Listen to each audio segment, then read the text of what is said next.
ओम श्री गणेशाय नमः।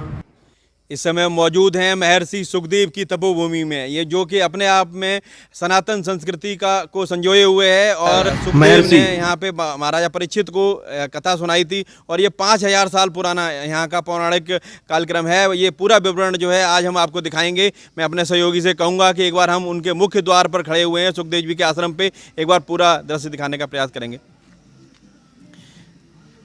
जिस तरीके से महाभारत से ये सारी कथाएं हैं और ये सनातन संस्कृति को संजोए हुए ये महर्षि सुखदेव की तपोभूमि है। BMN न्यूज की टीम पहुंची सुखतीर्थ धाम। हर नगर को बसाने में भगवान विश्वकर्मा जी की आवश्यकता पड़ती है और सुखतीर्थ धाम में भगवान विश्वकर्मा जी। शुक्रतीर्थ धाम में हनुमंत आश्रम, वीर बजरंगबली के दर्शन, शिव जी के दर्शन, माता शाकंभरी के दर्शन। इस समय हम जो शुक्रताल नगरी है, जो महर्षि सुखदेव की नगरी है, तपोभूमि है, वहाँ पे जो है बहुत सारे मंदिर आपने देखे होंगे, बहुत सारे बड़े बड़ी जो है भगवानों की प्रतिमा लगी हुई हैं। और आज हम ऐसे जो है शाकंभरी देवी का यहाँ पे जो प्रतिमा लगी हुई है और मंदिर है, मैं आपको दिखाना चाहूँगा अंदर कितना जो भव्य दृश्य है, किस तरह से इस गुफा का जो बनाया गया है और किस तरह से अंदर माता रानी बैठी हुई है और कितना भव्य जो है अंदर का दृश्य है। मैं अपने सहयोगी से कहूँगा कि एक बार पूरा जो है दिखाएं कि किस तरीके से गुफा के रूप देके जो है इसको बनाया गया है। बहुत ही शाकंभरी देवी का ये जो मंदिर है पवित्र स्थान है और कितने अलौकिक तरीके से बनाया गया है। ये पूरा गुफा के रूप दिया गया है। यहाँ पे जो है शाकंभरी देवी की सारे लोग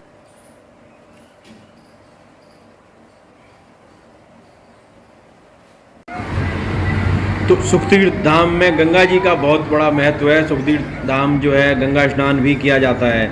यहाँ पे जो है कारगिल युद्ध में जीती हुई तोप भी है और कारगिल स्मारक भी बना हुआ है।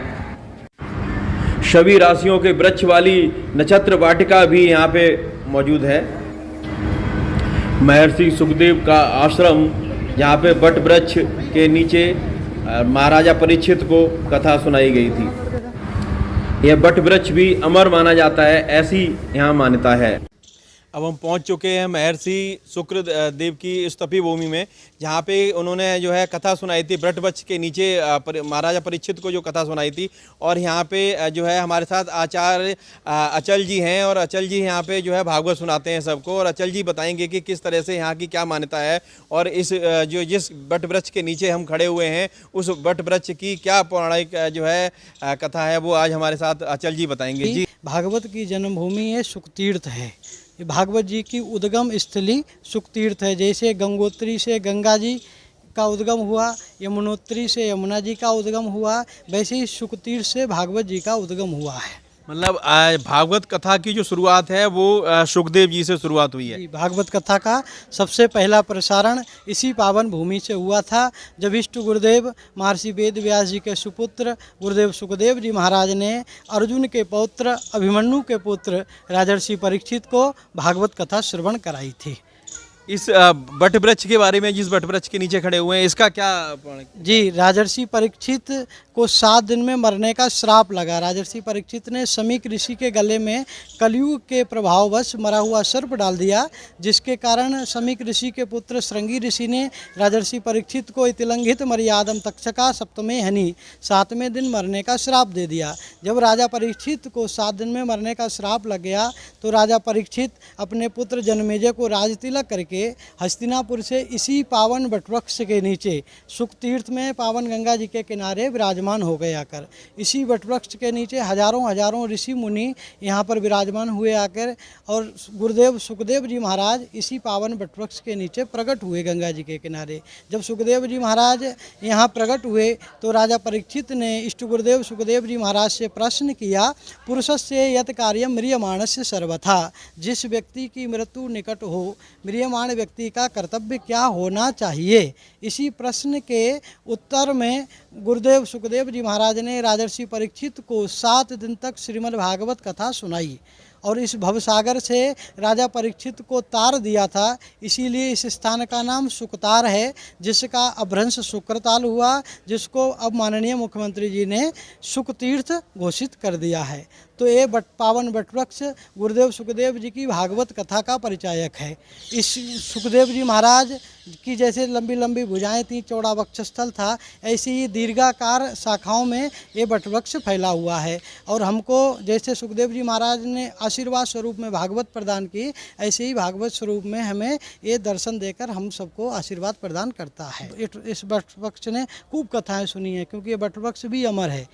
इसका भी एक भाव, एक कथा आती है भागवत में। जब सुखदेव जी महाराज राजा परीक्षित को भागवत कथा सुनाने वाले थे, उसी समय देवता लोग अमृत का कलश लेकर आए, और अमृत का कलश लाकर सुखदेव जी महाराज से देवताओं ने कहा, देवराज इंद्र ने कहा, आप ऐसा करो, राजा परीक्षित को 7 दिन में मरने का श्राप लगा है, तो राजा परीक्षित को हमारा ये अमृत पिला दो, जिससे राजा परीक्षित की मृत्यु नहीं होगी। और प्रपास्यामो वयम सर्वे श्रीमद् भागवतामृतम, हम सभी देवताओं को भागवत कथा रूपी अमृत पिला दो। जब गुरुदेव सुखदेव जी ने सुना तो राजा परीक्षित से पहले थोड़ी देर संवाद किया, तत्पश्चात गुरुदेव सुखदेव जी महाराज ने देवताओं को उत्तर दिया, क्व सुधा क्व कथा लोके, कहाँ आपका कांच रूपी अमृत, कहाँ हमारी मणि रूपी कथा, ये कहकर देवताओं को यहाँ से वापस कर दिया। तो ऐसा भाव आता है, जब देवता अमृत का कलश लेकर आए, खोल कर दिखाया होगा, तो उसमें से कुछ अमृत की बूंदें इस वटवृक्ष पर पड़ गईं, जिससे ये वटवृक्ष भी अमृत को प्राप्त हो गया। और 88,000 ऋषि मुनि बैठकर कथा सुन रहे थे। तो ऐसे समझिए आप पूरे सुखतीर्थ प्रांगण में आप सब ऋषि मुनि बैठकर कथा सुने हैं। पूज्य स्वामी कल्याण देव जी महाराज परमार्थ की साक्षात प्रतिमूर्ति थे। लोक कल्याण के कल्प वृक्ष पूज्य स्वामी जी महाराज को कहा जाता है। पूज्य स्वामी कल्याण देव जी महाराज ने गुलामी के दीर्घ काल में एक पवित्र तीर्थ स्थल सुखतीर्थ जीर्ण शीर्ण अवस्था में हो गया था, जिसका जीर्णोद्धार कर वर्तमान समय में मूलभूत सुविधाओं से युक्त कराकर मानवता के लिए बहुत बड़ा एक उपहार दिया है, जहां संपूर्ण मानव जाति के कल्याण का मार्ग प्रशस्त होता है। महर्षि सुखदेव जी की सेवा में राजेंद्र शर्मा जी। कृष्ण रूपाय नमो नमः, कलयुग ताप विनाशाय शुकदेवाय नमो नमः। देखिए, जिस समय हिंदू धर्म कमज़ोर हो रहा था, उसी समय सनातन दास जी महाराज ने भक्ति का बीज बोने के लिए अवतरित हुए थे। इसीलिए तो उनके समय में शाह आलम अली गोवर, मोहम्मद शाह, नादिर शाह जैसे बादशाह चरणों में लोटपट हो गए। नादिर शाह बोला नादिर शाह जब समन समझ मन माही, ऐसा फकड़ दूसरा हिंदुस्तान में नहीं। ये जो परम पावन स्थल है, इसका नाम शुकतार, सुखदेव जी ने राजा परीक्षित को भागवत कथा सुना के भवसागर से तार दिया। शुकतार नाम था, लेकिन कालांतर में अब शब्द का अपभ्रंश हुआ, जो शुक्रताल हो गया। शुक्रताल के बाद में योगी जी ने इसका सुखतीर्थ नाम घोषित किया है। तो अब ये सुखतीर्थ के नाम से जाना जाता है। नाम है, जो अच्छा नाम रखा जाए सुखतीर्थ के नाम से। यह तीर्थ जो है, ये पावन भूमि जो है, इसी नाम से पुकारे जाते हैं क्षेत्र, सुखतीर्थ के नाम से ही। अगर हो जाए अच्छा है। प्रभु प्राप्ति बिना गुरु का नहीं होता। फिर गुरु की तलाश में दिल्ली से 19 साल की अवस्था में इस तीर्थ पे पधारे। तो यहाँ का वर्णन किया उन्होंने, ऐसे लगा वर्ष 19वां, जहाँ निकले मोरना तिस्सा, गंगा यमुना के मध्य जानो, शुकतार पास पहचानो, जहाँ कथा सुखदेव सुनाई, राजा परीक्षित को समझाई, ताते शुकतार नाम भया, कृष्ण भक्ति वरदायक सोई। ये हमारे साथ जो है दर्शक भी हैं यहाँ पे, उनको भी ये इच्छा है उनकी कि मुख्यमंत्री ने जैसे जिस तरह से बाकी के जनपदों के नाम चेंज किए हैं, तो इस पवित्र स्थल का भी नाम जो है चेंज होना चाहिए। जी, कोई लक्ष्मीनगर हो या कुछ भी नाम रखें, अच्छा है। अच्छा, मुजफ्फरनगर के अलावा तीर्थ स्थल पे बहुत सारे जो है दर्शन के लिए लोग पहुँचते हैं। और क्या मानते हैं? जब हम बचपन में आए तब यहाँ से अकेला पेड़ था ये, बाकी एक मंदिर है छोटा सा पुराना, वो था किनारे पर नदी बह रही थी गंगा। तो इस तरह का रेत के टिल्ले पर था ये। उन्होंने जो कथा करी वो यहीं करी बैठ के, इसके ऊपर रेत पे ही, जब मकान नहीं था यहाँ कुछ। जब आप पहली बार आए थे तब ये ऐसा नहीं बना हुआ था, रेत का टीला था। ये भागवत पीठ का दृश्य है। जैसे गुरुदेव सुखदेव जी महाराज जो आशीर्वाद की मुद्रा में हैं, सुखदेव जी महाराज हाथ जोड़कर बैठे हैं राजा परीक्षित। सुखदेव जी महाराज राजा परीक्षित को भागवत कथा सुना रहे हैं। भागवत स्वरूप में भगवान श्री कृष्ण हम सभी को दर्शन दे रहे हैं। इस मंदिर की एक खास बात यह है, हर जगह आप दर्शन करेंगे तो भगवान कृष्ण के साथ राधा जी होती हैं। अब यहाँ भगवान कृष्ण अकेले हैं। इसका भाव ये है कि भगवान कृष्ण स्वरूप भागवत है। पूरी भागवत महापुराण में कहीं भी राधा शब्द का प्रयोग महर्षि वेदव्यास जी ने नहीं किया है।